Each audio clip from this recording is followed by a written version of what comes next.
গভীর রাত, চারপাশ নিস্তব্ধ, কেবল মাঝে মাঝে শোনা যাচ্ছে ঝিঝি পোকার ডাক।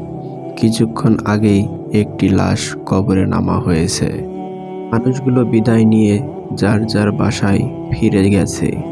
এখন এই কবরের ভেতর শুধু অন্ধকার, নীরবতা আর এক অজানা শীতলতা। কিন্তু মৃত ব্যক্তির জন্য কি সত্যই সব শেষ?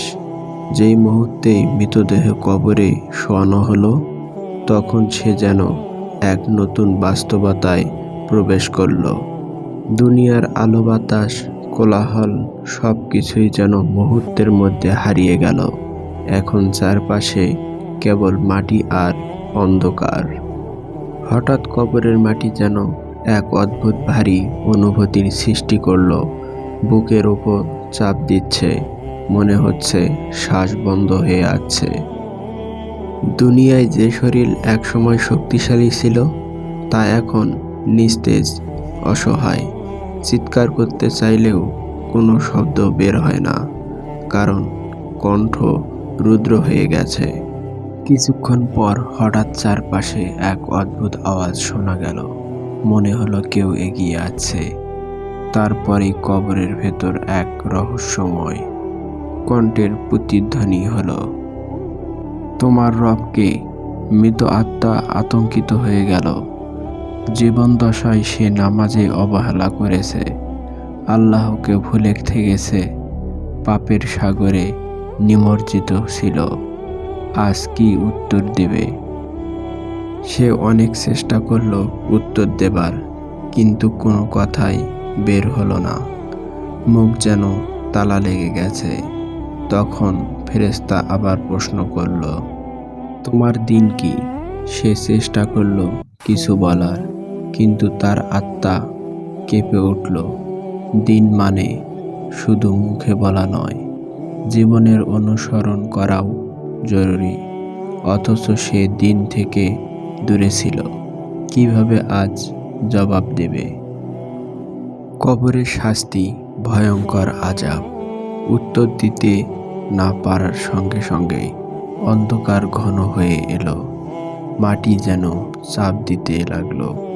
কবর সংকুচিত হয়ে গেল, এমনকি পাঁজরের হাড় একে অপরের সঙ্গে লেগে গেল।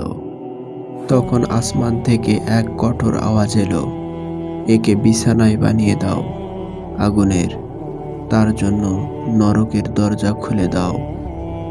তারপর কবরের মাটি বিলীন হয়ে এক ভয়ঙ্কর জানালা খুলে গেল, যেখানে দাউ দাউ করে আগুন জ্বলছে। আগুনের উত্তাপে আত্মা কষ্টে চিৎকার করতে লাগলো, কিন্তু কেউ শোনার নেই। সে চিৎকার করে বলতে লাগলো, হায়, যদি আমি দুনিয়ায় ফিরে যেতে পারতাম, যদি একবার সুযোগ পেতাম, তাহলে আমি আল্লাহর পথে চলতাম, নামাজ পড়তাম, পাপ থেকে দূরে থাকতাম। কিন্তু সে জানে এটা আর সম্ভব নয়। জীবন একবারই পাওয়া যায়, এখন শুধু শাস্তির অপেক্ষা। কবরের এই রাত চিরস্থায়ী নয়, কিন্তু আখিরাতের পথ চলার প্রথম ধাপ। এই প্রথম রাতই নির্ধারণ করবে পরবর্তী জীবন শান্তির হবে নাকি আযাবের। তাই আসুন, কবরের আযাব থেকে মুক্তি পেতে হলে আল্লাহর ইবাদত করি এবং তার দেখানো পথে চলি। ভিডিওটি ভালো লাগলে আমাদের চ্যানেলটি সাবস্ক্রাইব করে আমাদের পাশে থাকবেন। আসসালামু আলাইকুম ওয়া রাহমাতুল্লাহ।